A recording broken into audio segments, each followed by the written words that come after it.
Tonight's headlines: Duterte welcomes Saudi labor reforms. Galvez to ensure efficient delivery of vaccines. DOJ hit for absolving 40 Maguindanao massacre suspects. Coronavirus cases in the country at 420,614. 2 million foreigners exited Philippines according to immigration. Poultry products from Kagawa, Japan banned. PSEi continues climb on optimism. And Peso carves another 4-year high. Good evening. Today is Monday, November 23, 2020. I am Elmer Navarro Manuel and this is Tribune News on Q. Here are the stories for this evening. President Rodrigo Duterte on Monday welcomed Saudi Arabia's new labor reforms that are expected to benefit migrant workers, including around 800,000 Filipinos. In a statement, Malacanang said the kingdom's labor reform initiative was a significant step towards addressing concerns over the traditional sponsorship regime that exists in most parts of the Middle East. The LRI will allow foreign workers to transfer to another employer without the current employer's consent upon contract expiration. It will also allow workers to travel outside Saudi Arabia without their employer's approval and leave the kingdom without their employer's consent upon contract expiration. The LRI will be implemented starting March 14, 2021. The palace also said that Duterte congratulated King Salman bin Abdulaziz Al Saud for the landmark initiative and renewed his commitment to continue working closely with the Saudi monarch on the promotion of the rights and welfare of Filipinos in the oil-rich kingdom. Malacanang on Monday expressed confidence that Secretary Carlito Galvez Jr. will be able to fulfill President Rodrigo Duterte's mandate for him to handle the procurement and distribution of COVID-19 vaccines. This comes after senators have expressed concerns over state-owned Philippine International Trading Corporation's ability to deliver the vaccines on time. Presidential spokesperson Harry Roque stressed that the PITC's track record has nothing to do with the vaccine procurement, as Galvez will handle the endeavor. Early this month, Galvez said that vaccination could begin by May 2021 if everything goes as planned. The government plans to vaccinate at least 25 million Filipinos for free. Priority will be given to health workers, the poor, policemen, and soldiers. The lawyer of some of the Maguindanao massacre victims' families slammed the Department of Justice on Monday for absolving 40 of the 48 suspects in the second complaint filed over the brutal killing 11 years ago of 57 persons, which also resulted in a missing photographer. Attorney Nena Santos revealed that DOJ prosecutors have decided to indict 8 more suspects but absolve 40 others in a resolution dated August 28, 2019, but which was only released in September this year and received on October 27. Indicted were Dato Moning Ampatuan Asim, Dato Haris Ampatuan Makapendeng, Dali Kamindan alias Commander Boy, Mautin Upam, Rene Upam, Dato Diego Digo Mamalapat, Daud Kamindan alias Commander 4, and a policeman identified only as Biton. To recall, the Ampatuan clan masterminded the massacre of the convoy of supporters of rival politician Ismael Toto Maguindanao on their way to file the latter's certificate of candidacy, challenging Andal Unsay Ampatuan Jr. for the 2010 Maguindanao gubernatorial race. Maguindanao, now a Maguindanao representative in the House of Representatives, was not part of the traveling party, which included his wife, 2 sisters, 12 other relatives, as well as 32 journalists who worked to cover the COC filing in Sharif Akwak town. Tribune News on Q will be back after these reminders. Viber is the free and secure way to connect with friends and family, anywhere. Send messages and make phone and video calls for free. Download Viber now.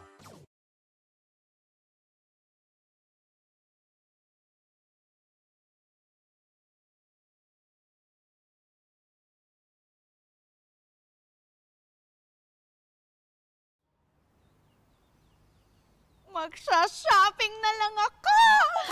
Hashtag 143SM. Call to deliver. Hello, can I get the following? One pink chair, bed sheets, na pink yung sofa, tapos slides, size 8, pajamas na blue. Oh, don't forget my... Hashtag 143SM. Call to deliver. Wait lang, okay ba yan? Anything at the SM store, ma'am. Call to deliver. Call. Kuya, pwede rin ba ako magpa-deliver sa ate ko sa Taguig, tapos sa friend ko sa Davao, tsaka sa...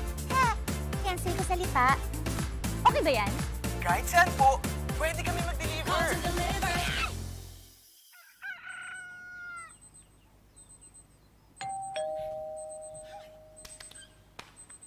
Call. Hashtag 143SM. Call to deliver. Hashtag 143SM. Call to deliver. Call. Hashtag 143SM. Hashtag 143SM. Call to deliver. Call na rin kayo. Call to deliver. This is a very important story. The important story. Pictures and stories. Today, we feel the weight of history on our shoulders. The way we have been moving leads nowhere. We need to change course. Since the United Nations was founded, the human race has never had to face a set of challenges like we do right now. But together, we can overcome them.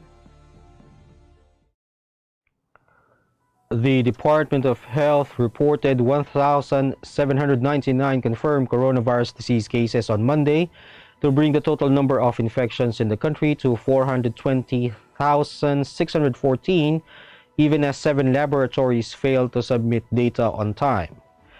The areas with the highest number of new cases were Cavite with 154, Rizal with 114, Quezon City with 99, Bulacan with 76, and Laguna with 67.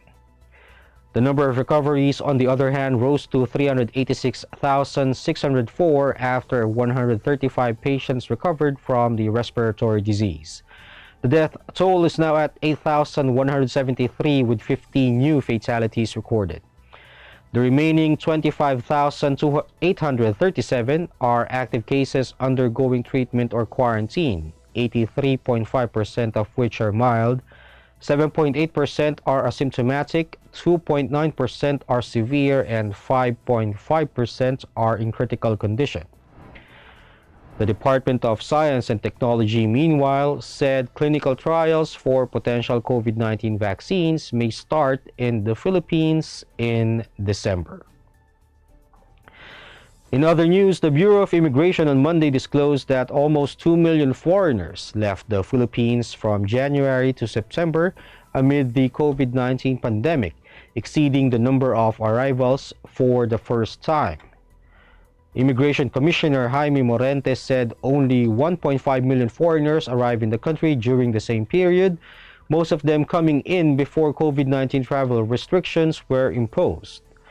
More than 400,000 Koreans left the country, topping the list of departures by nationality. Around 300,000 Americans and Chinese nationals and 166,000 Japanese citizens also left, according to the BI. Morente stressed Chinese departures in particular were significant, as more than 292,000 left the country due to the pandemic. In contrast, more than 188,000 arrived from January to September. According to BI data, 475,129 Chinese are still in the country, but Morente clarified the figures did not reflect those who arrived before 2013. The Philippines has temporarily banned the importation of poultry products from Myoto City in Kagawa, Japan, due to the outbreak of the H5N8 highly pathogenic avian influenza in the area. According to Agriculture Secretary William Dar, he ordered the immediate ban on the importation of domestic and wild birds and their products, including poultry meat, day-old chicks, eggs, and semen. The order also suspended the processing, evaluation of the application, and issuance of sanitary and phytosanitary import clearance to the area in Japan, as well as the stoppage and confiscation of all shipments from the area. To recall, the Philippines in July reactivated its bird flu task force after a confirmed case of avian influenza infection was reported at an egg-producing farm in Pampanga in July. Thousands of chickens have since been culled to prevent the spread of the disease, which the government said was under control. We'll pause for a short break. Stay with us.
Bilang bagong mag-asawa, sabay kami natututo sa buhay. Sabay rin namin inaaral ng mga bayarin sa bahay.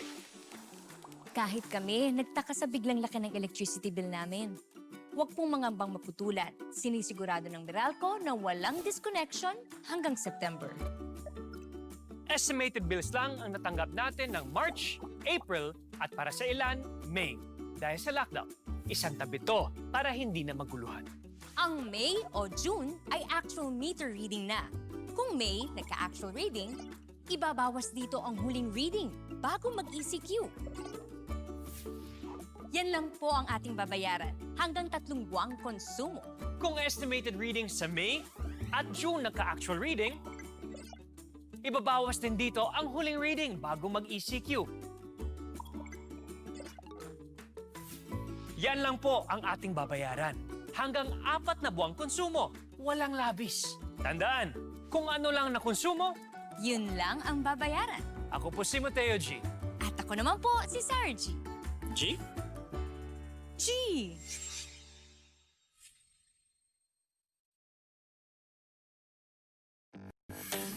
Araneta City, home to the country's first indoor shopping mall, the world's original Thrilla, and the first ever Bini Bini pageant. Now a place for your first win, your first catch, your first home, your first big break, your first date, and even your first love. Araneta City, the city of firsts.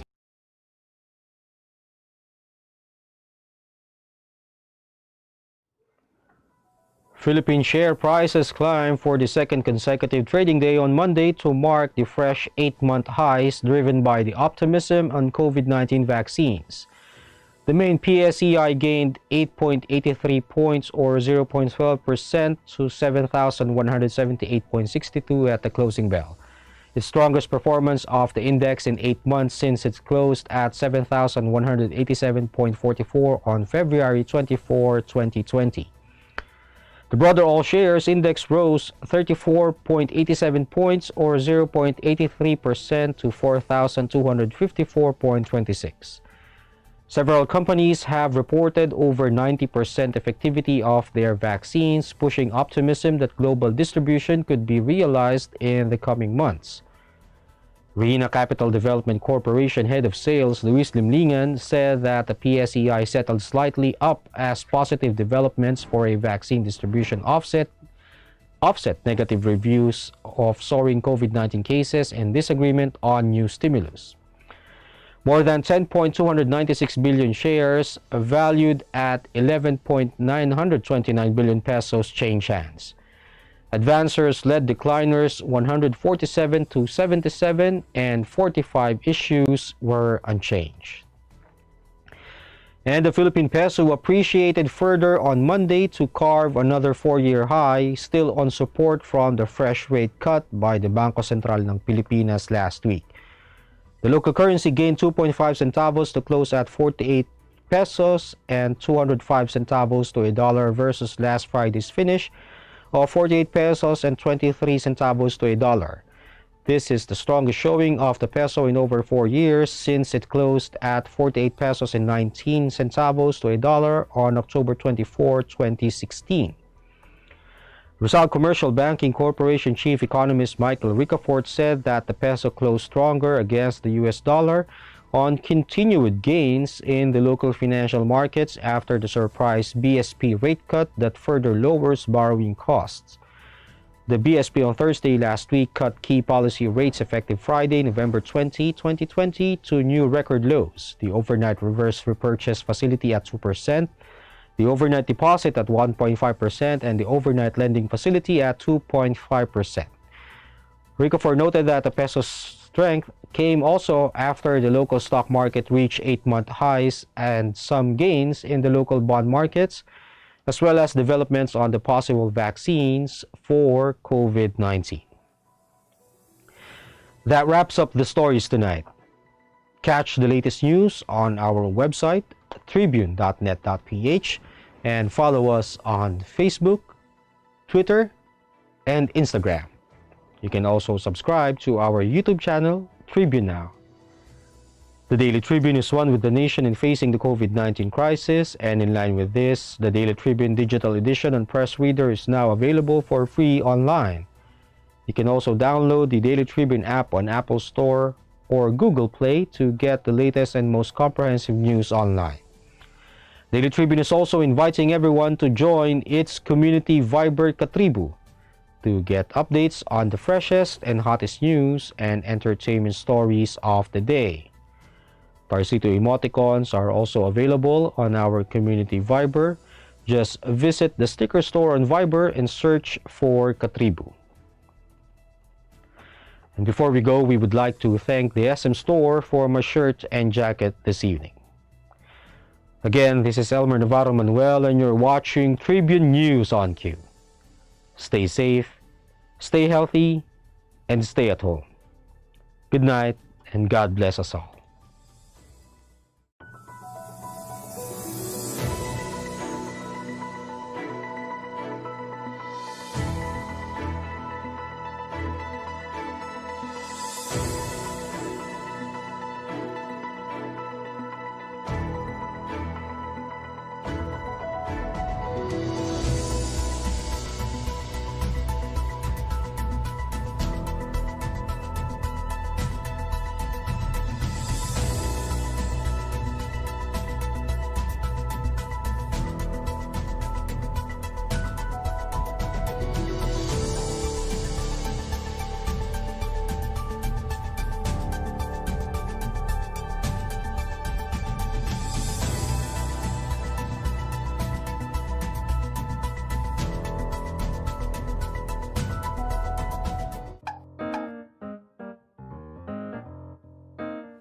Ang Philippine Offshore Gaming Operators o POGO ay isang legitimate business entity na nagbibigay serbisyo sa offshore gaming para lamang sa mga manlalarong nasa abroad sa pamamagitan ng internet. Ang mga serbisyong handog nito ay katulad ng casino games at sports betting na pwedeng laruin kahit wala sa casino. Sa Pilipinas, walang POGO operators. Tanging POGO service providers lamang dahil nagaganap ang mga laro sa labas ng bansa.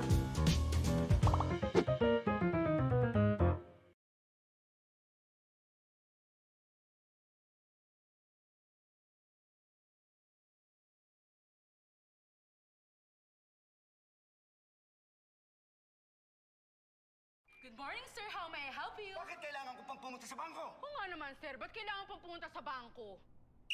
Why not get a UB app so you can do all these without going to the bank? Bank the way you live. Union Bank.